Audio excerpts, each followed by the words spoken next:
Pembahasan kita kali ini tentang laporan arus kas, yaitu laporan arus kas, menguji neraca, dan laba rugi rekayasa.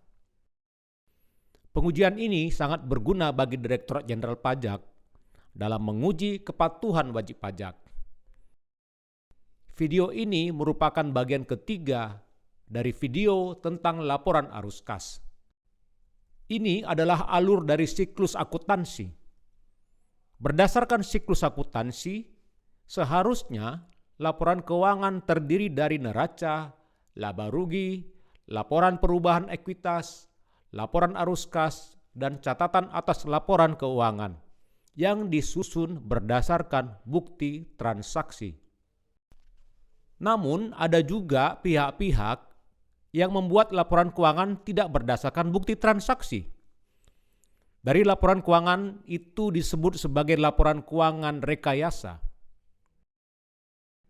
Ini adalah contoh neraca yang direkayasa, yang disusun hanya menggunakan prinsip dari jumlah aktiva sama besarnya dengan jumlah pasiva. Dan ini adalah laba rugi yang juga direkayasa, yang disusun tanpa menggunakan siklus akuntansi yang benar. Yang menjadi masalah adalah neraca dan laba rugi rekayasa tadi dijadikan sebagai lampiran SPT. Memang tidak ada aturan yang mengatur bahwa wajib pajak yang melakukan pembukuan wajib membuat laporan keuangan yang lengkap dan harus diaudit akuntan publik. Yang diatur adalah bahwa dalam ketentuan umum dan tata cara perpajakan, pembukuan menghasilkan laporan keuangan yang terdiri dari neraca dan laba rugi. Ini adalah contoh petikan dari formulir SPT 1771 wajib pajak badan. Pada bagian lampiran dinyatakan bahwa laporan keuangan wajib dilampirkan. Banyak wajib pajak mengartikan bahwa laporan keuangan tersebut cukup hanya neraca dan laba rugi. Ini contoh dari formulir SPT 1771 angka 1 atau lampiran 1 yang menampilkan bahwa angka-angka pada laba rugi rekayasa telah menjadi angka-angka pada SPT. Dan ini juga contoh formulir SPT 1771 lampiran 2 yang menampilkan bahwa angka-angka pada laba rugi rekayasa telah menjadi angka-angka pada SPT. Selanjutnya, bagaimana menguji kebenaran SPT yang hanya berasal dari neraca dan laba rugi tanpa meminjam dokumen dari wajib pajak? Angka pada SPT dapat diuji dengan menguji neraca dan laba rugi rekayasa menggunakan laporan arus kas. Sebaiknya menggunakan laporan arus kas metode langsung. Tahapan menguji menggunakan laporan arus kas ini adalah menguji kebenaran jumlah saldo akhir kas dan bank dengan cara pertama, membuat kertas kerja pengujian. 1. Untuk akun aktivitas operasi. Yang kedua, membuat kertas kerja untuk akun aktivitas investasi. Dan yang ketiga, membuat kertas kerja untuk akun aktivitas pendanaan atau pembiayaan. Berikutnya yang kedua, menyusun laporan arus kas untuk menentukan saldo akhir kas dan saldo akhir bank. Yang ketiga, jika saldo akhir kas dan bank menurut pengujian berbeda dengan saldo akhir kas dan bank pada neraca rekayasa, maka neraca tersebut terbukti melakukan rekayasa. Jika pengujian dilakukan di kantor Direktorat Jenderal Pajak, sebaiknya neraca dan laba rugi yang terbukti melakukan rekayasa atau bukan berdasarkan transaksi sebenarnya, sebaiknya diuji menggunakan dokumen atau bukti fisik milik wajib pajak. Misalnya bukti uang masuk dan bukti uang keluar, rekening koran, kontrak, faktur pajak, surat jalan, dan lain-lain. Direktorat Jenderal Pajak Berdasarkan wewenang Undang-Undang Nomor 9 Tahun 2017 tentang akses informasi keuangan untuk kepentingan perpajakan, dapat juga memperoleh data atau keterangan dari berbagai lembaga atau instansi tentang keuangan wajib pajak, misalnya dari PPATK, dari bank, dari notaris, atau lembaga lainnya. Selisih dari pengujian berdasarkan bukti atau dokumen fisik wajib pajak dapat ditagih pajak terhutangnya oleh Direktorat Jenderal Pajak.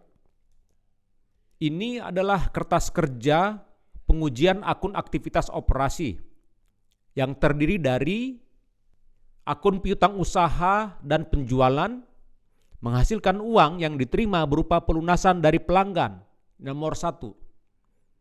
Nomor 2, akun utang dagang yang dihubungkan dengan persediaan awal dan akhir, kemudian dihubungkan dengan pembelian barang dan harga pokok yang menghasilkan pembayaran kepada supplier.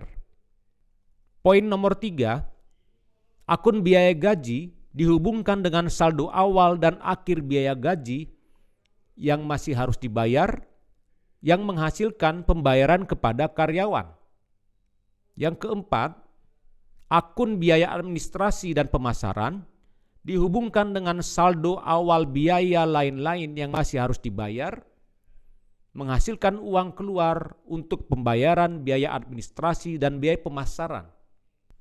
Yang kelima, akun biaya bunga dihubungkan dengan hutang bank, menghasilkan pembayaran bunga bank.